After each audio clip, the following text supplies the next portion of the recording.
Pues buenas tardes y gracias a todos por venir en esta tarde de viernes. Es un placer siempre servir de escudero en esta ocasión a mi tocayo y amigo Antonio Lázaro en este acto de hoy organizado por el Ateneo Científico y Literario de Toledo, que pretende rememorar la vida de Jorge Manrique a través de su, creo que hasta hoy poco conocido, pasado toledano. Como todos ustedes saben, mucha gente conoce el vínculo toledano de su tío, el también escritor Gómez Manrique, que fue poeta, que fue dramaturgo y que fue corregidor de esta ciudad de nuestros pesares desde el año 1477, cuando fue nombrado por los Reyes Católicos, hasta su muerte en 1490.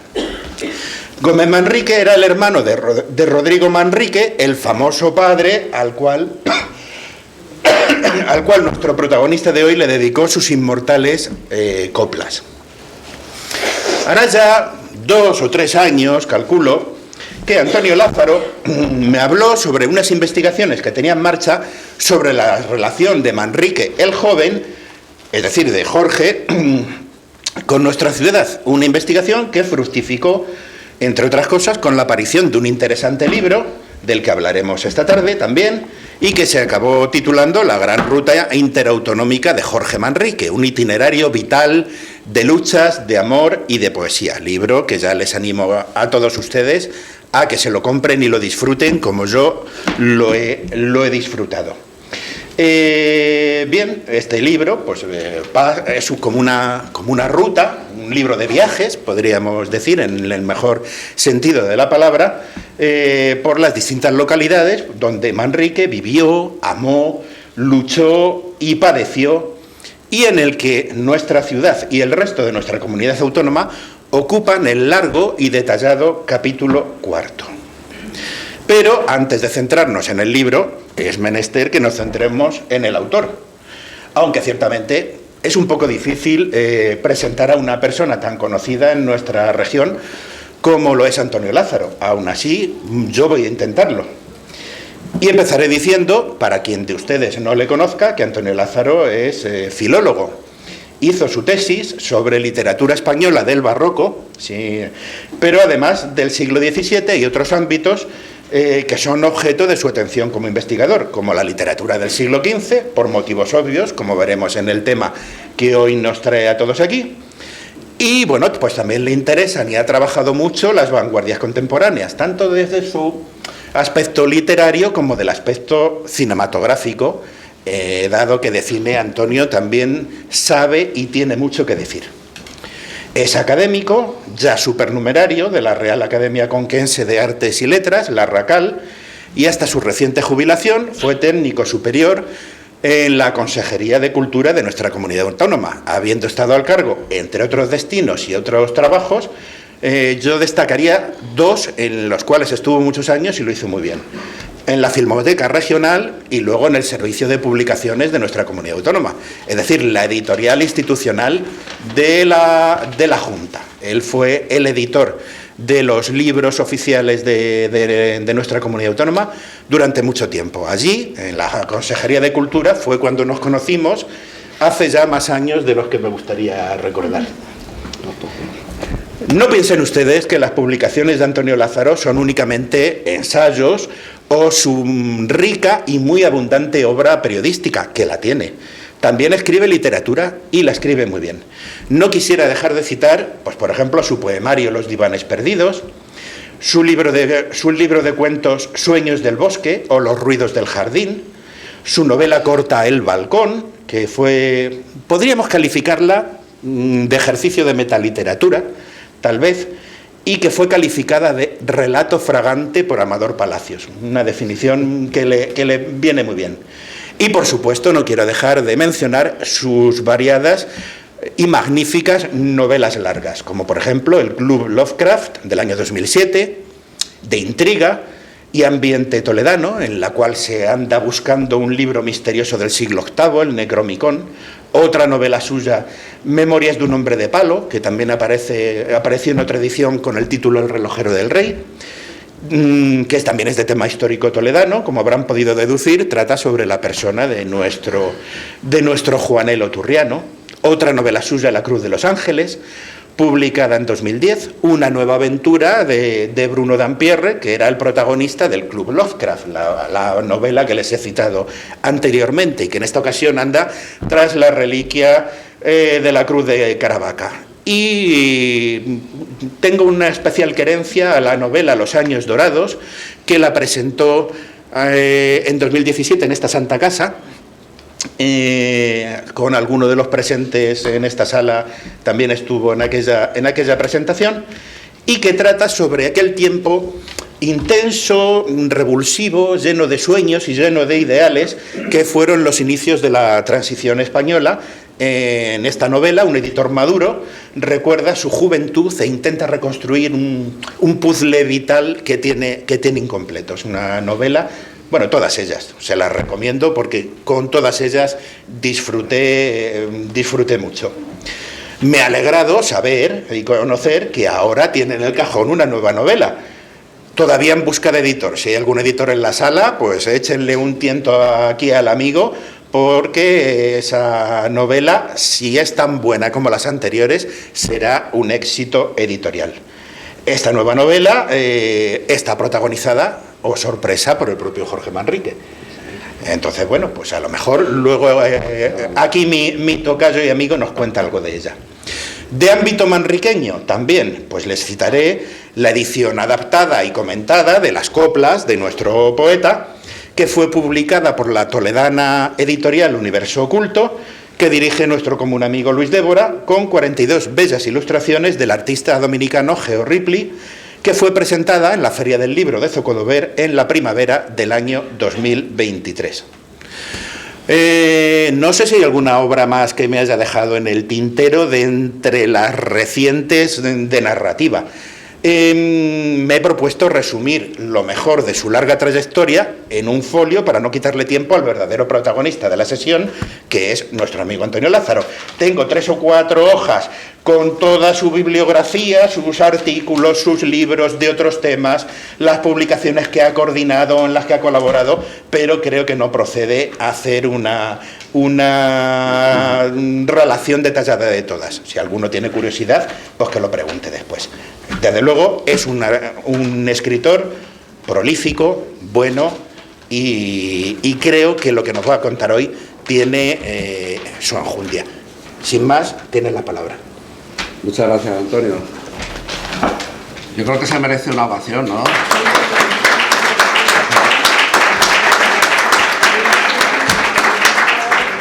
Bueno, la ovación guárdensela para el protagonista de... Para Jorge Manrique y para la poesía. Vale, de acuerdo. Muchas gracias, Antonio, por tu presentación tan generosa.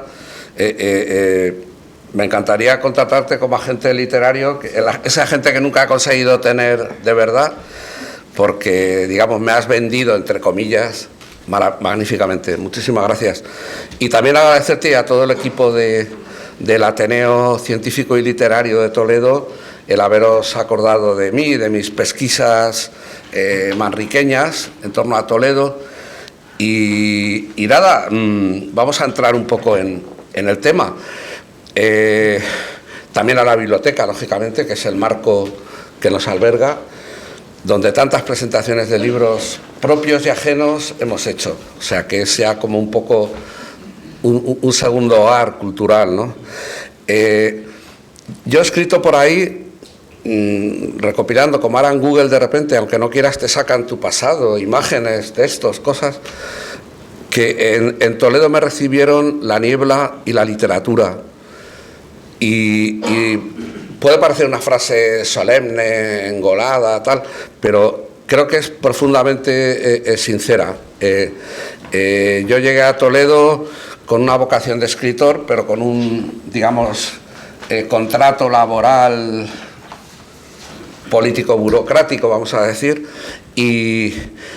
pero pensando en la literatura todo el rato y deseando volver a Madrid, que es donde residía hasta ese momento, con un paréntesis en el extranjero como profesor de español y tal. Y de repente en Toledo me encontré todo aquello que había manejado en, digamos, en la carrera de filología y en mis lecturas y tal, pero como vivo.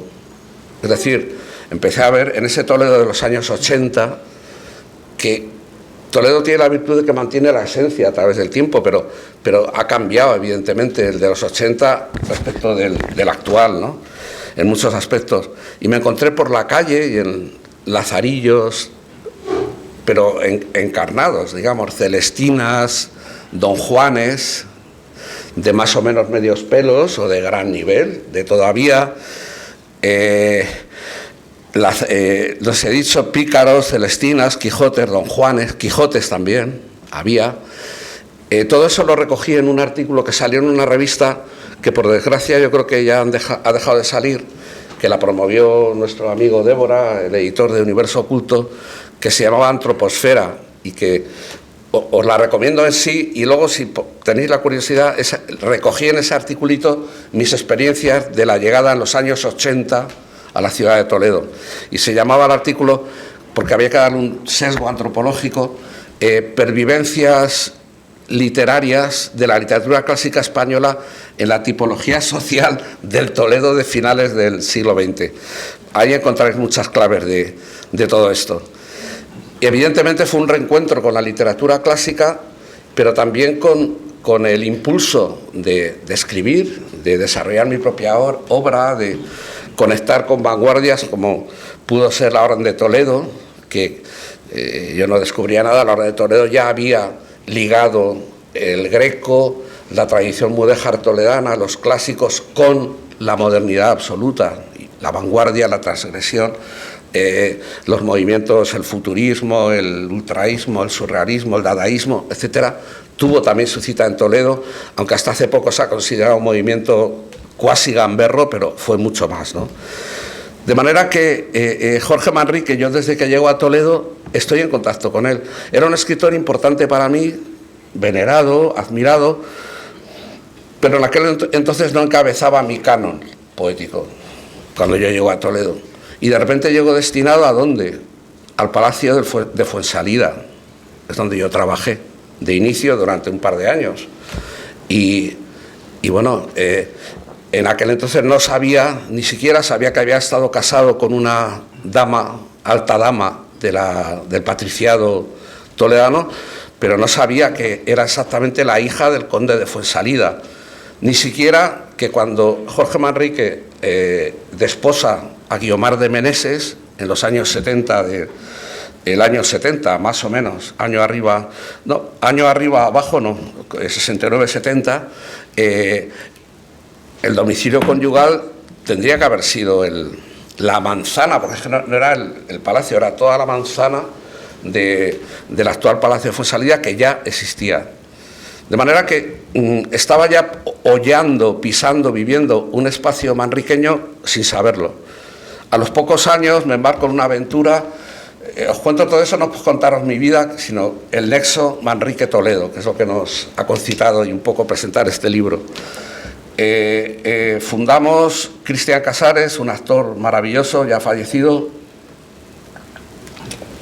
que había interpretado una obra, El enamorado de la muerte, en la que encarnaba a Jorge Manrique, y se sintió un poco abducido totalmente abducido por Jorge Manrique, y dedicó los últimos años de su vida a investigar, a seguir sus huellas. Entonces fundamos, entre comillas, el Triángulo Manriqueño, que recuerda y explora los lugares de su postrimería, así como no está acreditado documentalmente dónde nace. Se han disputado Paredes de Nava, que es el feudo, el solar de su padre, y el solar genético, digo yo, manriqueño, de los Manrique de Lara, y luego también Segura de la Sierra, en Jaén, que es la encomienda que detentaba su padre en aquel momento. Entonces, bueno, dónde nació no se ha documentado. Dónde murió está clarísimo. Herida en el castillo de Garcimuñoz, combatiendo al marqués de Villena, que se había posicionado a favor de la Beltraneja, en contra de los reyes católicos. Herida en Garcimuñoz, agonía en el campamento isabelino que estaba en Santa María del Campo Rus, e inhumación en el convento monasterio de Uclés, el llamado Escorial de la Mancha, un sitio maravilloso que era la cabecera del sur de la Orden de Santiago, de la que era 13, y su padre había sido hasta poco antes maestre, gran maestre. Bueno, pues fundamos estos amigos el Triángulo Manriqueño, y me empiezo a interesar más por la vida de Jorge Manrique, pero a donde quiero ir a parar es a que los hallazgos de los investigadores, por lo menos de los que nos dedicamos a estos sabrosos menesteres literarios, yo sé que hay investigadores, lo que se suele llamar injusta y despectivamente ratas de archivo, de biblioteca, que encuentran un documento inédito, insólito. Yo no pertenezco, he hecho algún escarceo, mi tía era la archivera de Cuenca, mi madrina, y me inicié un poco en la paleografía y tal, y una época que barajé hacer esa oposición y tal, pero nunca he sido investigador de primera fuente, que para mí son los más meritorios, sino de fuentes indirectas. Y, me gusta la calle, me gustan los libros, la prensa, los medios, enlazar cosas. Y así como el tema de mi tesis era un libro inédito, que espero sacar en breve en libro, porque está en el limbo ese digital, en un reservorio de tesis de la UNED, y me da la impresión de que no lo lee ni el tato, vamos, ni yo mismo lo he vuelto a abrir desde que defendí la tesis, ¿no? Así como aquello fue instantáneo, yo estaba investigando sobre un escritor barroco, Antonio Enríquez Gómez y tal, y de repente un anticuario que era mi socio, al que yo le peritaba textos antiguos, literarios, porque no tenía ni tarjeta de la Nacional, digamos, no tenía licenciatura, que entonces lo pedían para hacerse lector de la Nacional. Luego ya creo que no. Desde Rosa Regás creo que eliminaron. Y entonces me dio ese manuscrito encuadernado en pergamino español, a 2 columnas, tal, y yo andaba muy metido en Enríquez Gómez, y a la segunda estrofa dije, esto es de Enríquez Gómez. Y bueno, a ello he dedicado muchos años hasta que presenté la tesis, pero desde el minuto 1 sabía que era de Enríquez Gómez.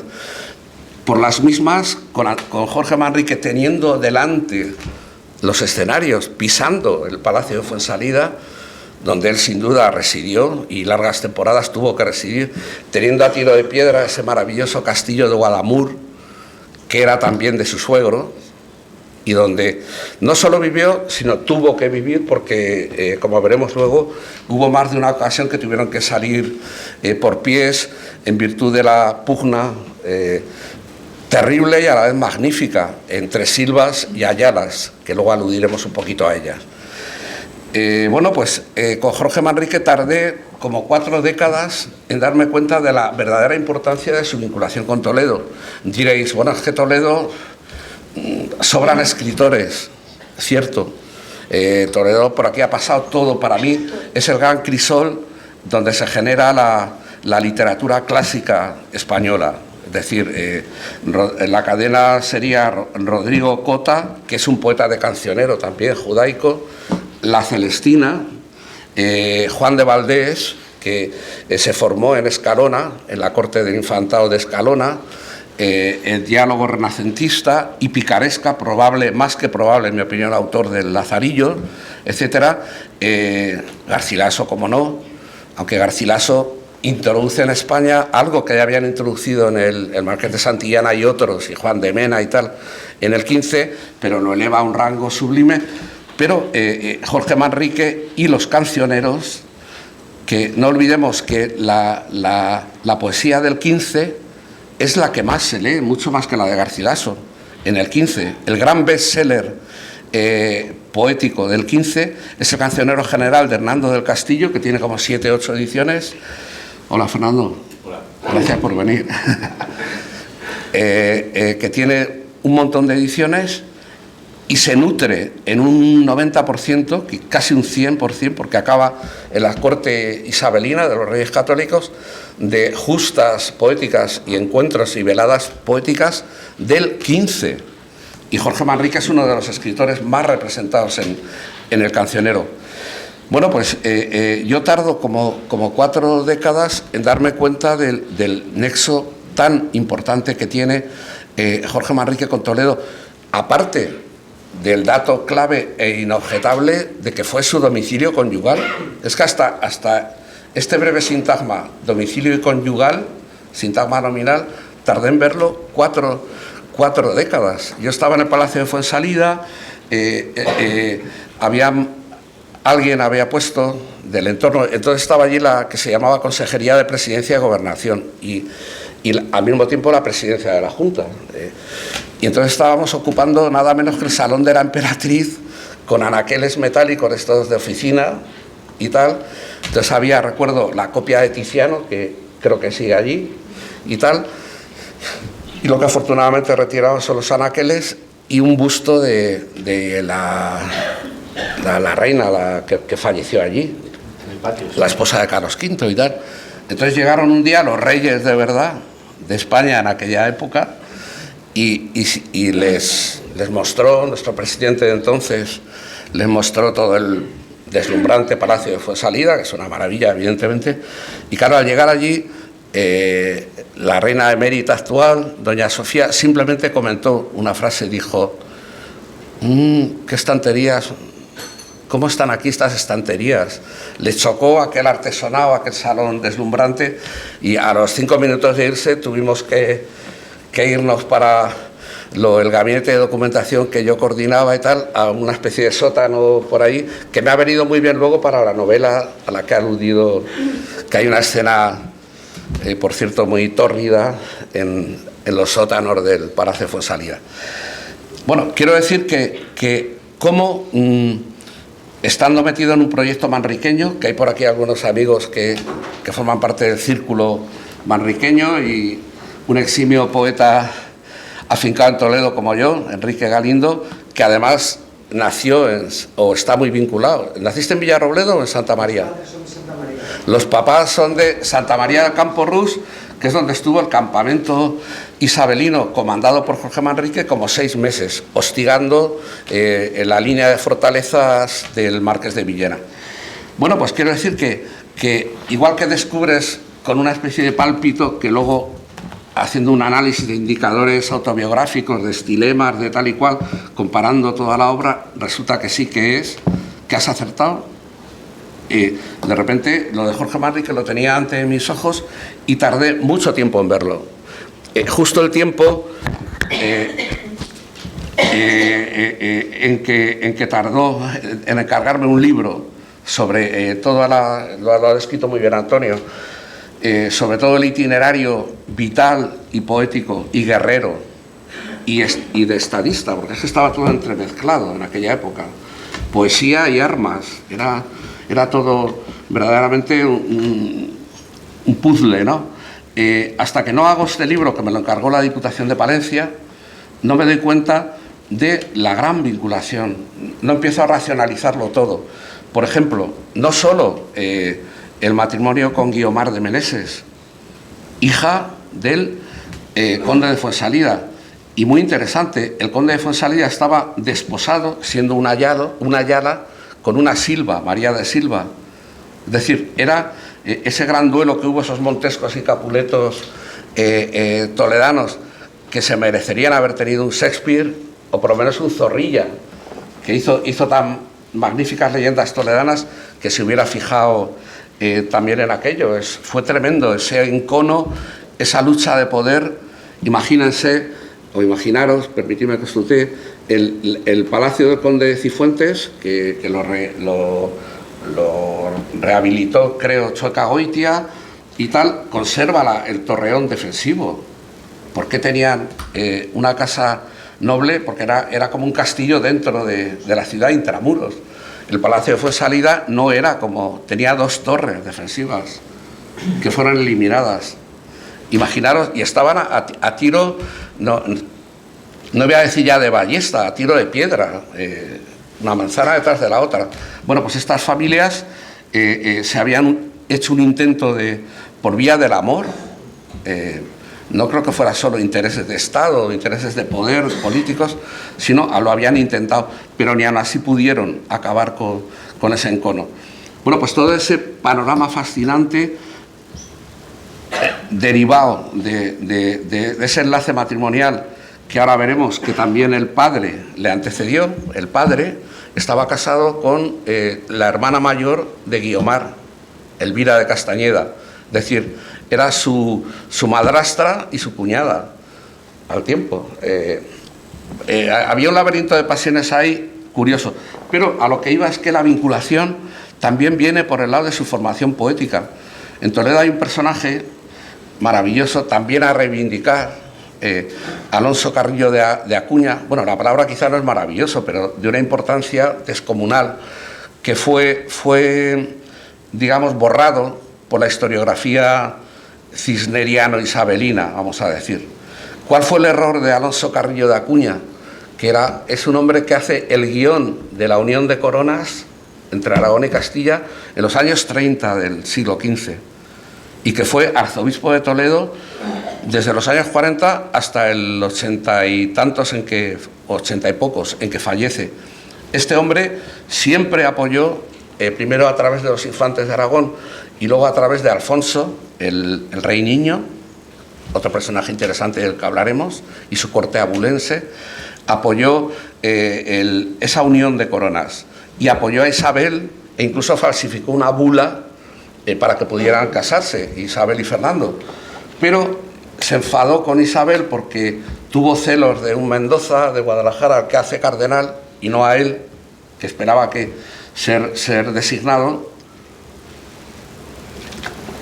y se pasa al lado de la Beltraneja y llega a combatir, porque claro, pensamos en un obispo, en un arzobispo, como un hombre de paz, ¿no? Que practica un cristianismo, un amor fraternal y tal. Tenían verdaderas mesnadas y ejércitos, y combatió en Toro, en la decisiva batalla de Toro, contra, que era Portugal y España, porque en un momento dado la guerra sucesoria deriva en guerra internacional. Entonces quiero decir, este personaje, Alonso Carrillo de Acuña, durante décadas, bueno, la reina Isabel le permite seguir siendo arzobispo, a pesar de la derrota de Toro y de su posicionamiento, le permite mantener, ya sin exento de poder, pero hasta su muerte figuró como que era el arzobispo de Toledo. Pues fue un hombre que es el máximo mecenas literario del siglo XV, poeta él mismo, y sus justas poéticas y invenciones eran celebradísimas, tanto en Toledo como otra ciudad que, al hilo de este encargo, descubro que es esencial en la biografía manriqueña. Otra ciudad tan sobrada de escritores, aunque allí van un poco más de farol. Toledo tiene más sustancia y más sentido que haga alarde de ello, digamos. Ciudad de escritores, Alcalá de Henares. Alcalá de Henares, bueno, que pasó Hemingway por allí en la guerra y se tomó un chupito y no sé qué, pero Cervantes mismo, si estuvo allí, fue en pañales, y cuando habla de universidades te habla de Salamanca, de Córdoba, de Sevilla, y rara vez menciona Alcalá de Henares, con todo respeto a esa maravillosa ciudad. ¿Quién hace la Universidad de Alcalá de Henares? Alonso Carrillo de Acuña, como ciudad universitaria. No la arquitectura, que efectivamente es obra cisneriana, eso es innegable. El tener ahí nuestro Oxford nacional es obra del cardenal Cisneros, pero el que dota las primeras cátedras en un convento de franciscanos y tal, fue en teología, en derecho, tal, fue Alonso Carrillo de Acuña. Olvidadísimo, ¿por qué? Porque la historiografía de Isabel no le perdonó, sus historiadores lo borran, lo tachan. Fue importantísimo. Y en Toledo, dado que Juan II era muy poeta, el rey Juan II era muy aficionado a poetas, trovadores, músicos, él mismo bailaba y recitaba, etcétera, y tañía el laúd. Así como él era muy aficionado a las artes poéticas y adláteres, su hijo Enrique parece que le gustaba, iba más directamente al grano, vamos. Era mucho menos aficionado y quedaron en paro cantidad de poetas áulicos de entonces, como Pedro Guillén de Segovia, Álvarez Gato, Guevara, etcétera, Juan Poeta y otros muchos. Y entre ellos no quedaron en paro porque eran poetas, había poetas profesionales y luego había caballeros poetas, cual era el caso de Gómez Manrique y de su sobrino. En la corte poética de Alonso Carrillo de Acuña siempre figuraron en sitio de preeminencia Gómez Manrique, que fue el gran mentor de Jorge. Efectivamente, otra conexión. De manera que Jorge Manrique se casa en el 70, fallece en el 79, Consta que hubo desavenencias conyugales y hubo distanciamiento. Tuvo una vida, como recogemos aquí, itinerante, realmente, de combates, de guerras. Guerrearon mucho más que contra los granadinos entre sí. Esos focos que había, que eran estados dentro del Estado, que eran las órdenes militares, que se las disputaban los clanes caballerescos, y él estuvo en el ojo del huracán todo el rato, un poco vicariamente en relación con su padre, en términos de poder, y un poco subsidiariamente en relación con su tío Gómez, al que luego, de hecho, rebasa evidentemente en calidad literaria, con esa síntesis, esa especie de prodigio maravilloso que son las coplas y en general todo su cancionero. Yo soy de los que reivindico las coplas, pero en base al cancionero. De hecho, Jorge Manrique fue estimado en su época e inmediatamente después como el gran poeta sospirador, le llamaban, amoroso. La faceta amorosa es la que prevalece. Y las coplas empiezan a editarse en el cancionero de Hernando del Pulgar mucho más tarde, de Hernando del Castillo, ya en la edición, me parece, de Valencia de los años 20, 1520. Inicialmente ni siquiera estaban recogidas ahí. Bueno, pues es la gran sorpresa, ese vínculo de Toledo con Jorge Manrique, y descubrir que está muy olvidado, que bueno, se le respeta y se le conoce por la gente culta de Toledo, por los aficionados a la poesía, pero no se pone en valor esa vinculación con un espacio urbanístico concreto, como es el Palacio de Fuensalida, con ese castillo de Guadamur, al que tuvieron que retirarse cuando, digamos, la jugada, con ocasión solía coincidir con pestilencias, pero no se retiraba la familia por la pestilencia, sino por el hostigamiento y la verdadera guerra civil urbana que se libraba en Toledo en aquella época. He tomado algunas notas sobre todo como ambientación, para que veáis cómo había un mundo de sofisticación en Toledo, que podemos evocarlo, pues no sé, dándonos una vuelta por los salones mudéjares. Ahora han recuperado felizmente por fin, el de Don Diego, el corralito de Don Diego, pero hay tantos donde estuvo la academia antiguamente, el de Mesa, Salón, Casa Palacio, Salón de Mesa, tantos otros. Para mí ese es el Toledo que mejor expresa arquitectónicamente esa época, para mí, gloriosa de Toledo. Toledo, podemos decir que en aquella época los centros de decisión y de poder no estaban en Toledo exactamente, pero Toledo era importantísimo. ¿Por qué? Simbólicamente, porque seguía siendo la urbs regia de los godos, mantenía un poco ese espíritu. Y luego, estratégicamente, ¿por qué? Porque era la gran ciudad castellana, que, bueno, estaba conquistado también Sevilla, pero que enlazaba y avizoraba como un águila, digamos, estratégicamente toda la Mancha, todo el Levante, toda Murcia. Era clave a un nivel simbólico y a un nivel estratégico militar en relación con la unificación, el proyecto de unificación nacional.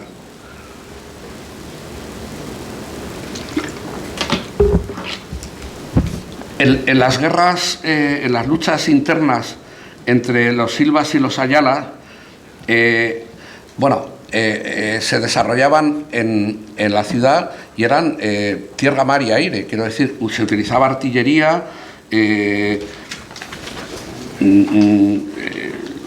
había agresiones, había multitudes enfrentadas. Hubo una época en que los Silva apoyaron a la minoría judeoconversa y la alentaron en su insurrección contra la monarquía y contra los Ayala. Era un constante cambio de bando. En relación con los reyes, Toledo siempre fue una ciudad rebelde y díscola en todo el siglo XV, tanto en la época de Juan II, que se posicionó contra don Álvaro de Luna, el todopoderoso Valido y tal. Contra Enrique IV nunca fue bien quisto, como se decía entonces, de la ciudad, aunque en algunas ocasiones pactó treguas, apaciguó a los bandos, etcétera, y vino aquí en el episodio muy mal conocido. Yo mismo también lo he descubierto entre comillas, pero al hilo del libro este, de la Gran Ruta Interautonómica de Jorge Manrique, el episodio de la corte abulense y de Arévalo. Entre 1465 y 68, el rey Alfonso, el hermanastro, hermano de Isabel la Católica y hermanastro de Enrique IV, es coronado tras la llamada farsa de Ávila, que destronan un pelele, pero lo destronan nada menos que el marqués de Villena, el maestre de Orden que era maestre de Orden de Santiago, los Manrique, el arzobispo de Toledo, a las murallas de Ávila, destronan a Enrique IV y elevan al poder y coronan a su hermano pequeño. Durante 3 años hay 2 monarcas en Castilla. Se ha intentado devaluar ese episodio diciendo que no llegó a reinar realmente, era una verdadera corte, una corte absoluta, y veréis cómo la recuerda Jorge Manrique en una de sus coplas, las coplas de Lubisund, que recuerda el pasado reciente. Está hablando de esa corte de Ávila, de la que él, su padre y Gómez Manrique formaron parte, pero con esa ambigüedad que era como bailar el hula hop que tenían que tener, porque al tiempo aceptaban prebendas de Enrique IV, es decir, hoy estaban con uno y al día siguiente con otro.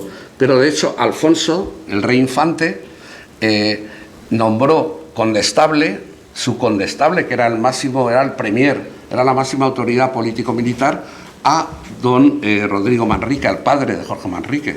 Estuvieron muy vinculados. La copla 20 dice: pues su hermano el inocente, hermano en relación a Enrique IV, que en su vida sucesor se llamó, qué corte tan excelente tuvo y cuánto gran señor que le siguió, mas como fuese mortal, le metió la muerte luego en su fragua, le metió la muerte pronto, murió con 14 años. Oh juicio divinal, cuando más ardía el fuego, echaste agua. Una imagen terrible, ¿no? El agua y el fuego. Efectivamente, cuando venía a Toledo a recuperar una plaza que era suya, porque Toledo desde el principio estuvo con el rey rebelde, con Alfonso. Pero esta es una historia que os cuento porque no vamos a ir en detalle a un tema que es de historiadores, que es el duelo entre Ayalas y Silvas, pero que merece ser revisionado porque es muy, muy interesante y muy pasional. Después de afirmarse por Alfonso, el señor de Fuensalida, Pedro López de Ayala, va a su casa y se encuentra a su mujer llorando con su hermano, que es un Silva, que es del bando enemigo, pero es el cuñado y el hermano, y está llorando porque a espaldas de él, del marido, han quedado con Enrique IV, que va a entrar en la ciudad al día siguiente, siendo la ciudad declarándose a favor de Alfonso. Y hay quien dice que, porque realmente la amaba, hay quien dice que era que lo tenía como hechizado y que era una especie de calzonazos el conde de Fuensalida, y la mujer hacía lo que quería, pero parece ser que era un amor tan fuerte que transgredió esa lucha de clases y de clanes y de sangres, y al día siguiente ya se estaba posicionando el propio Pedro López de Ayala, el conde de Fuensalida, a favor de Enrique IV otra vez. O sea, el tema era complicadísimo y no vamos a entrar, pero hay que imaginar que cuando acaba la guerra civil con Alfonso, que no se resiste a perder Toledo, y finalmente viene y muere envenenado en el pueblo de Castañeda, un pueblo de Ávila, en el camino de Toledo, muere envenenado, se dice, por una trucha. En aquella época de la reina Isabel y de la toma del poder de los reyes católicos, circuló el veneno por Castilla muy prolijamente. Entonces el pobrecito murió con 14 años. Ya ese problema quedaba relegado, entonces había que pacificar. Vino Enrique IV a Toledo, nunca se sintió bien querido por el pueblo de Toledo, y de hecho hay una manifestación ante el Palacio de Fuensalida que consta, es impresionante, 2.000 personas, digamos, animadas o espoleadas por los Silva, contra Enrique IV, que estaba dentro del Palacio de Fuensalida, que es donde se tomaban las decisiones, porque el Alcázar creo que estaba en obras o había ardido, no me acuerdo muy bien. el centro de poder en aquel momento era el Palacio de Fuensalida y el alcalde mayor era el conde. Y entonces tiene que salir el propio rey a apaciguar los ánimos, pero parece ser que en vez de apaciguarlos los excita más todavía, y una delegación de los levantiscos sube arriba, parlamentan, se quedan las cosas tranquilas, pero al día siguiente se reproduce el tema, el escrache a la casa al palacio del conde de Fuensalida y al propio rey, al mismísimo rey. Esta vez ya no tiene contemplaciones el señor de Fuensalida, sale y ahorcan, desorejan y azotan, en fin, dispersan lógicamente y toman represalias muy duras, ¿eh? O sea que la cosa no era para nada una broma, aquella lucha. Y en ese entorno, los Manrique, poco después, llegan a Toledo y el padre, que había enviudado, desposa a Elvira de Castañeda, una hija del conde de Fuensalida. A los pocos meses, don Jorge Manrique, el hijo, toma también por esposa a una hermana más joven, a Guiomar de Meneses. De manera que hay una vinculación, pero una concatenación. Cae el rey Alfonso y de repente se vinculan en Toledo matrimonialmente. Hay que decir que Toledo, ya lo último que hablamos un poco de política y nos centramos más en la literatura, que es lo nuestro, Toledo, que fue levantisca con todos los reyes, con Isabel la Católica no lo fue. Con Isabel la Católica fue de su afección y hay unas cortes mucho más relevantes que las tan añoradas que se dice que perdió la capitalidad Toledo. La capitalidad la tuvo Toledo en verdad cuando los reyes godos, pero hubo unas cortes en Toledo, pero la corte era itinerante hasta que radica Felipe II en Madrid la corte del reino. Pero hay unas cortes decisivas en 1490 de los reyes católicos en la que se fijan en 5 consejos, que eran como ministerios, que se establecen en el Palacio de Fuensalida, una vez más, sobre todo el tema del replanteamiento hacendístico de la corona. Ahí se toman unas decisiones tremendas, y también en relación con las Indias, no se habían descubierto todavía, pero de todo el sistema exterior, de colonias, de expansión castellana, y las resoluciones que abocaron a la toma definitiva del reino nazarita de Granada. O sea que Toledo ahí fue realmente importante y decisivo. Las paces entre los dos clanes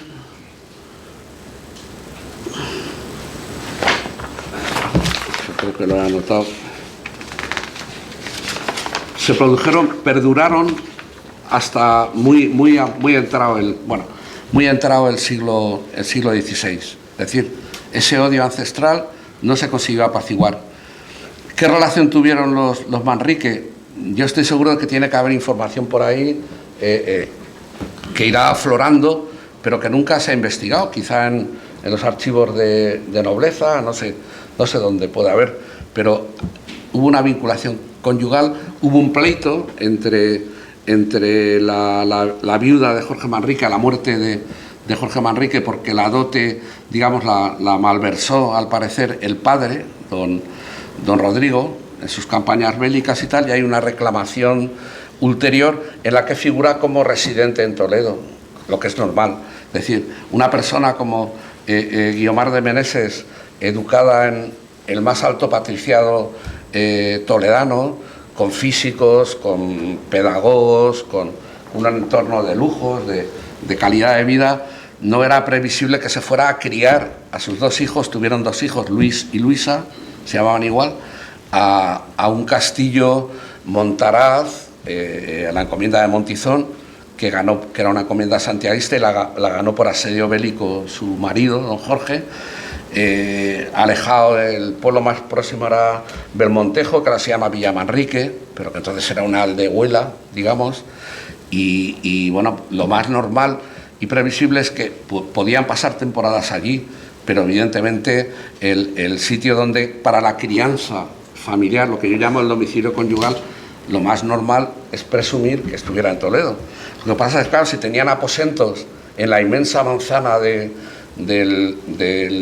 marqués, digo, del conde, del suegro, no tenían necesidad a lo mejor de hacer escrituras notariales, y entonces no hay registros, y nuestro amigo Pasini no lo puede documentar porque probablemente no existan esos documentos, o sí, quién sabe, es un reto que hay ahí. En todo caso, la vinculación de Jorge Manrique y de los Manrique luego se acentúa y se incrementa con Gómez Manrique, que es designado corregidor el año 76. Ha muerto ya su hermano, el gran maestre en Ocaña, en su casa de Ocaña, que era la villa maestral, y que es el único topónimo mencionado en las coplas. Ocaña, no aparece en ningún otro lugar directamente, aparecen alusiones, ya hemos visto a Ávila, a esa corte maravillosa, etcétera, a Segovia, que es donde estaba el Alcázar y el dinero, el tesoro real, etcétera.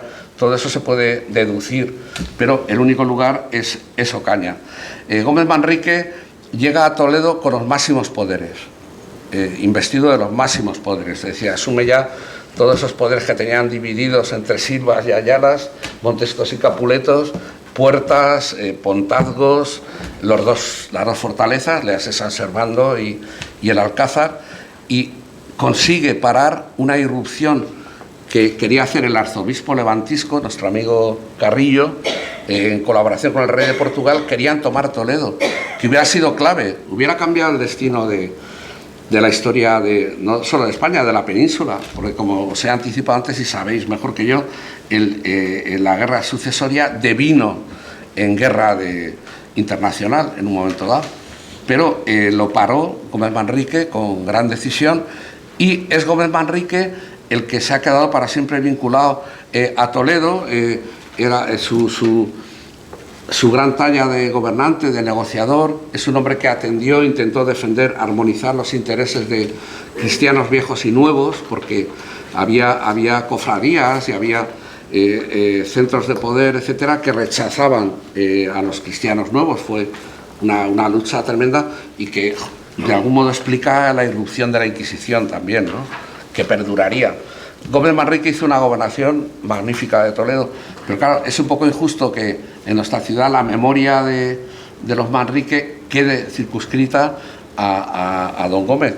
Don Rodrigo, ¿por qué no hablo de domicilio conyugal? Porque probablemente ya había alzado su alcázar en su palacio en Paredes de Nava, y es más plausible, era una zona más tranquila, muy cerquita de Palencia ciudad, etcétera.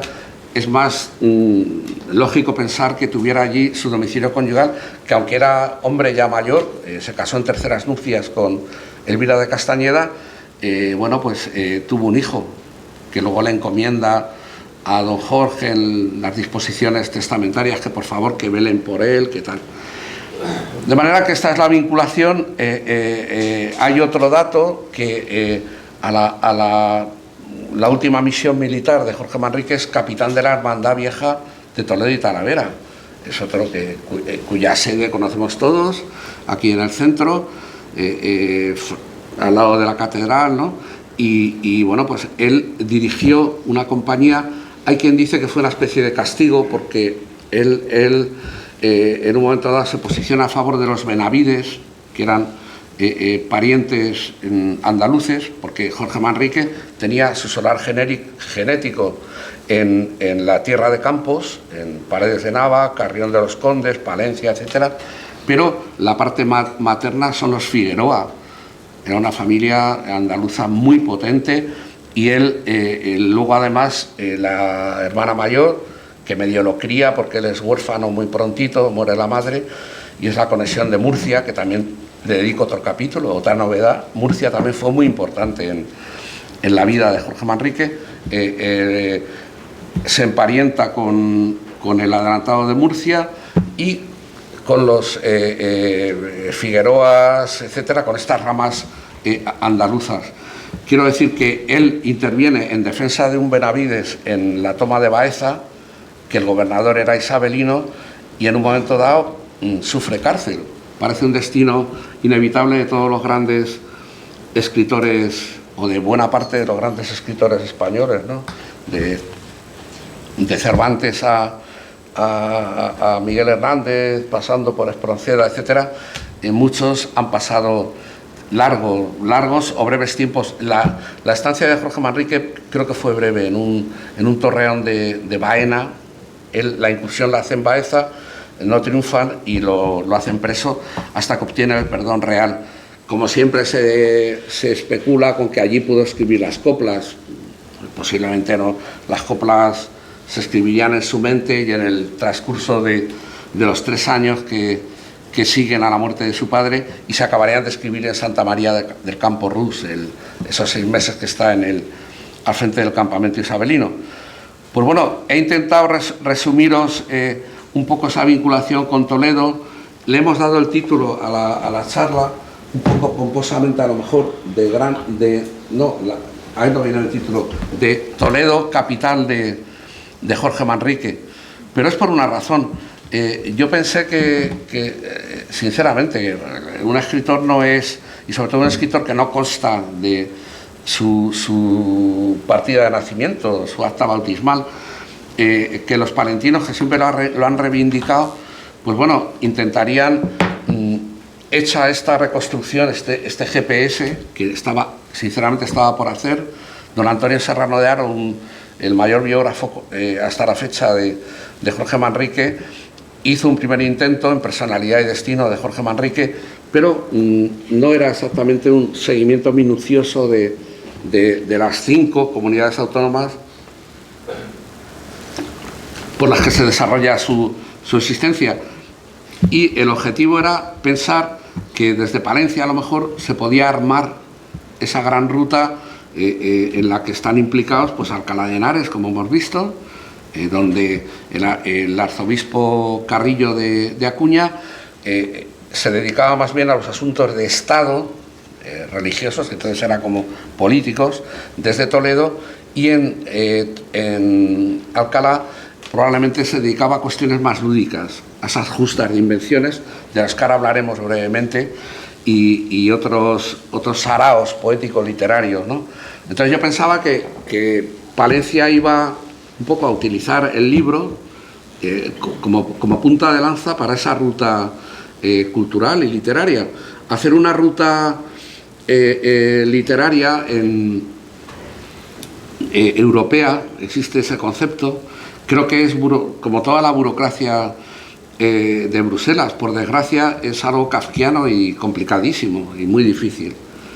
Pero hacer una ruta interautonómica, convocando, hablo de un nivel de autoridades políticas y municipales, sobre todo relacionadas con la cultura y el turismo, y a partir de ahí todo lo que eso genere. Se me antojaba que era más fácil, pero en Palencia parece que no lo han visto finalmente, y es por lo que yo me he permitido ofrecer a la viceconsejera de Cultura actual y aquí al Ateneo Cultural y a la Academia Toledana, esa posibilidad que cuenten con Jorge Manrique, porque Jorge Manrique encabeza el canon lírico español, es el gran enlace entre el medievo y la modernidad, eso no se lo quita a nadie, y es un poeta, si os fijáis, aunque no tenga una atención académica, que la tiene por otro lado, si vais a un mercadillo de libros de estos de la costa en verano o en cualquier evento que ponen de libros descatalogados, etcétera, siempre hay los cuentos de terror de Edgar Allan Poe, Romeo y Julieta, no sé qué, ediciones baratas, ¿no? Y las coplas. Es un bestseller por sí mismo. ¿Pero por qué? Porque es un verdadero clásico en el sentido de que cada vez que se le lee actualiza su mensaje, te dice algo, habla al corazón. Es un verdadero poeta. Entonces, yo pienso que apostar por Jorge Manrique, sin perjuicio de ninguna de las grandes apuestas que tiene Toledo y que están muy consolidadas, para mí Toledo es la cuna del Quijote. verdaderamente es donde el Quijote se hace de novela corta o de novela, digamos, o de novela ejemplar, o lo que demonios iba a ser en un inicio, se convierte en la madre de la novela moderna. Es en Toledo, en el episodio del capítulo 8, el episodio del Alcaná, esa ficción maravillosa literaria en que se encuentra el cartapacio en la tienda, la sedería, todo eso. Toledo tiene hasta eso, es decir, es la ciudad, y es la ciudad de Lazarillo, que es el comienzo de la picaresca, que es nuestro gran género nacional, la picaresca, que yo siempre he postulado que en vez de Lazarillo de Tormes se debería llamar en puridad y con justicia Lazarillo del Tajo, porque arranca, hay 2 jornadas o 2 capítulos en la infancia, nacimiento y primeras desdichas, adversidades y se acabó. de Lazarillo, y ya está en camino el camino de Toledo, por Maqueda, por Escalona, etc. Y aquí permanece y aquí consigue picar más alto, que es el concepto que yo tengo de picaresca, no solo de picardía, de lo que le hago al ciego para beberme su vino, esas pequeñas maldades de supervivencia. Ese es el aspecto que ha triunfado de la picaresca, pero eso se ve más en Quevedo, que lo racionalizó más, en el Buscón Don Pablos, el pícaro en un régimen de inmovilidad social estamental tan brutal como era la España del siglo de oro. El pícaro es el que quiere ascender socialmente, sin pun. Y bueno, lo consigue mal que bien, al precio de una cornamenta, etc. Pues Jorge Manrique, que perteneció a la casta privilegiada, pero que vimos siempre amenazada, porque bueno, había un estado de guerra civilismo permanente, incluso en el interior de las ciudades, tiene ese aspecto toledano. Cuando el autor de este retrato, que no es, aunque lo habréis visto en Google, esos disparates de Google, que van a misa porque están ahí, pero que se lo atribuyen a Juan de Borgoña. ¿Tú lo has leído? ¿Lo has visto? Dionisio de Santiago, un meritísimo pintor, digamos artesanal, pintor local de Toledo, que trabajó para el cardenal, no sé si Borbón o Lorenzana. Para Lorenzana. Más bien Lorenzana, ¿no? Pues efectivamente, y que bueno, obra aquí en la galería de retratos pertenece a la galería de retratos de esta biblioteca, ¿no? Esta es la iconografía que ha triunfado de Jorge Manrique, y pone, lo que me interesa ahora no es la calidad o no calidad de esa imagen que ha triunfado merecidamente y que ha circulado en sellos de correos, la habréis visto en 1000 sitios. Es una iconografía historicista, inventada, ficticia, porque es del 18, pero pone Georgius Manrique Toledano, Toletanus.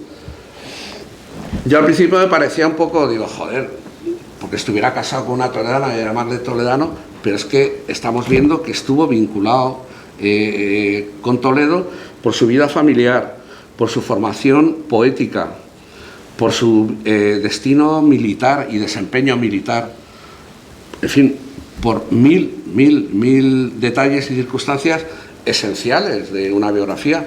Entonces, bueno, es seguro que no nació en Toledo, pero no está tan descabellado el llamarle Toletanus.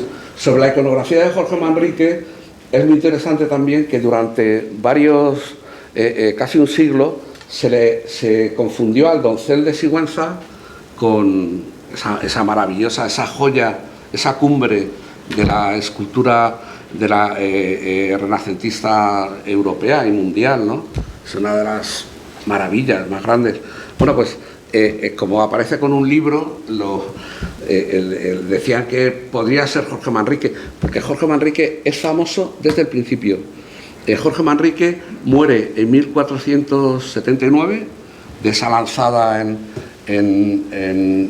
la espalda y tal, pero le editan las coplas ya, le imprimen, en 1482 como complemento de las coplas que eran muy inferiores de Fray Íñigo de Mendoza.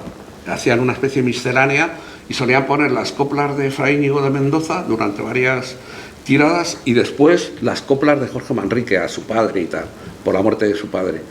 O sea que casi es contemporáneo de la imprenta, Jorge Manrique, y fue famosísimo, ya digo, por las coplas y por su poesía de cancionero a través del cancionero general. Entonces la iconografía, la gente decía, bueno, ¿cómo fue Jorge Manrique? En aquella época no había fotografía, pero había retratística pictórica, ¿no? Y dibujos. Y lo empezaron a asociar con el doncel de Sigüenza, de quien se sabía perfectamente la biografía, y se sabe que murió en el campo de Granada, fue más o menos coetáneo de Jorge Manrique, pero no era evidentemente Jorge Manrique, hasta que llega este retrato de Dionisio de Santiago. Es el que tenemos y es la iconografía manriqueña, y hace honor a ese Jorge Manrique toletanus, que fue, sea cual sea el lugar donde nació. Y bueno, pues ahí está el reto. Si van saliendo más informaciones o se puede explorar en la obra manriqueña más detalles toledanos, yo creo que puede ser bueno. Y hay algo que también quiero aprovechar para decir aquí. Yo hubo una época que lo has mencionado, me has elevado de categoría porque nunca fui director de la Filmoteca regional, porque entre estas cosas nunca he asistido a una Filmoteca regional. Hay la Filmoteca Municipal de Albacete. Había una cosa que se llamaba, que no la inventé yo, Filmoteca Regional, que consistía en que se llevaban VHS a los pueblos y se ponían películas. Y lo que provocó una demanda de la Federación de Antipiratería de no sé si de 1 millón de euros o un disparate acumulado. Entonces lo negociamos y conseguimos durante un año poner películas de cine de verdad, pero a lo mejor en vez del King Kong de Peter Jackson, era el año del King Kong de Peter Jackson. La de los 30. Claro, porque iba un señor de la delegación nuestra de Albacete, pero vamos, que era un programa regional, y compraban un videoclub en la delegación, una serie de películas de actualidad, se daban en los pueblos y claro, la gente ya no iba luego a los multicines a ver la película. Entonces, aquello corrió la voz, se le llamaba Filmoteca Regional y hubo que pararlo, ¿no? Y realmente pues se paró de ese modo, poniendo películas de verdad, en vez de la de Peter Jackson, la de, no muda, pero la de Comienzo del Sonor y tal, que también era muy digna. No sé realmente por qué te estaba contando ahora esto. Se me ha ido santo al cielo.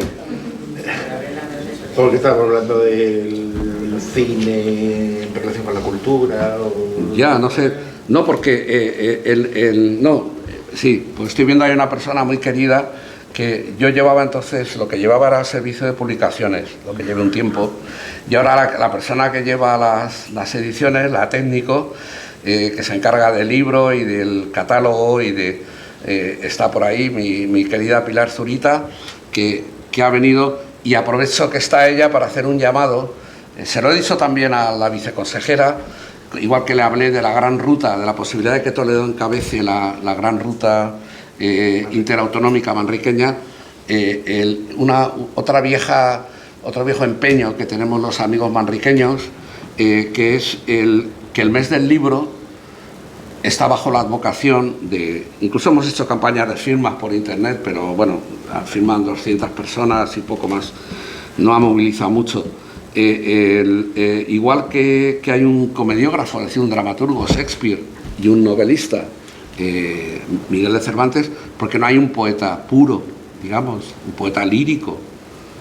Parece una carencia, ¿no?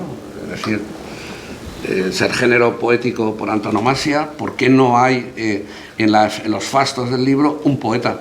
Y promover que desde la región hacen un llamado para que sea, por ejemplo, ¿quién? Jorge Manrique. ¿Por qué no? El argumento es que tiene que ser alguien fallecido en el mes de abril. Jorge Manrique falleció el 24 de abril de 1479, expiró claramente. Probablemente nació el 23 de abril, el día de San Jorge. ¿Por qué? Porque en Castilla no era normal llamarse Jorge. Entonces le pusieron el nombre de Jorge por haber nacido en el 23, es decir, cumple doblemente la condición, muere y nace en el mes de abril. Y bueno, yo llegué a escribir un articulillo en plan un poco parodiando a Sabina de quién le ha robado a don Jorge el mes de abril, ¿no? Realmente, y el hecho de que los poetas, que aquí hay poetas o habemos, o habremos, no apoyen una iniciativa así, que haya un poeta, y debería ser Jorge Manrique, palmariamente, solo por esas razones. Shakespeare mismo era otro calendario y parece que falleció no en abril, sino en mayo, en verdad. O sea, pero ya no es un tema de cultura necrófila, sino de fiesta de la literatura, de celebración de la literatura. Porque Jorge Manrique, gran cantor de la muerte, también fue un gran cantor de la vida, del carpe diem, de apreciar el presente, el momento decisivo cuál es ahora. Eso está en su poesía y es un mensaje perdurable. Quiero acabar un poco este recital con el llamado a Pilar Zurita, que traslades a Pedro y a los responsables, porque sé que la responsabilidad política no está en ti, sino la técnica, pero sé que eres sensible a todos estos temas de cultura, que intentar hacer no es una decisión que pueda tomar una Consejería de Cultura. Es decir, el mes de abril, eso lo tomó la UNESCO a finales del XIX, pero igual que tomó la UNESCO del siglo XX, igual que tomó la UNESCO esa decisión hace unas décadas, puede incrementarse en lo relativo a España con Jorge Manrique, en lo relativo a Francia, pues cualquier otro poeta, cada país y tal. Ese desideratum, con ese desideratum ya vamos a cerrar porque se nos está haciendo muy tarde y nos espera, para los que queráis, una cervecita, un vino en el Torreón. Y quiero leer ese canto a la vida de Jorge Manrique, para no quedarnos con la imagen un poco de luchas y de guerras y de fragor, en que evoca una de esas justas. Me he quedado sin hablar de las justas de invenciones, pero no se puede hablar de todo. Está evocando una fiesta, una justa poética en una corte, que puede ser perfectamente en Toledo, haber sido, o en Ávila, la del Rey Niño, o en Murcia incluso, en cualquier entorno nobiliario. Francisco Rico lo decía, que era la célebre justa que se hizo en Valladolid en los años 20, que no había nacido Jorge Manrique. Yo dudo que esta visualidad, esta cosa sensorial que tiene, de vida vivida, experimentada, gozada, escuchada, porque si recapituláis lo que voy a leer, las 4 estrofas, están todas las artes resumidas en estos versos. ¿Qué se hicieron las damas? Sus tocados, sus vestidos, sus olores. Tenemos aquí toda la visualidad, el olfato, el perfume, tenemos aquí la moda, etcétera. ¿Qué se hicieron las llamas de los fuegos encendidos de amadores? ¿Qué se hizo aquel trobar? Estamos en el terreno de la poesía. Las músicas acordadas que tañían la música. ¿Qué se hizo aquel danzar? Aquellas ropas chapadas, lujosas, que traían. Y nada, yo creo que ya no voy a abusar más de vuestra paciencia. Animaros ante todo a seguir leyendo a Jorge Manrique y disfrutándolo, y a recordar esa conexión tan perdurable que tuvo con Toledo. Muchas gracias.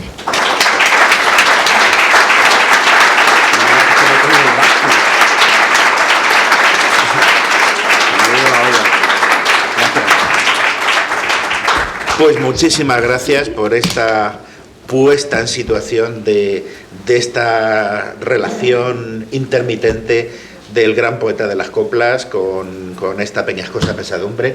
Antes de levantarnos, comentarles que si alguno de ustedes desea coger el último número del periódico del Ateneo o la ficha de inscripción, la tienen ustedes aquí sobre la mesa. Les recomiendo encarecidamente, si se quieren ustedes comprar el libro, y luego se lo firma aquí nuestro amigo y compañero, y también, aunque no hay ejemplares en este momento, pero esta edición de las coplas, comentada por él, esta edición crítica, también es una obra más que interesante. Y de nuevo, muchísimas gracias. Sí,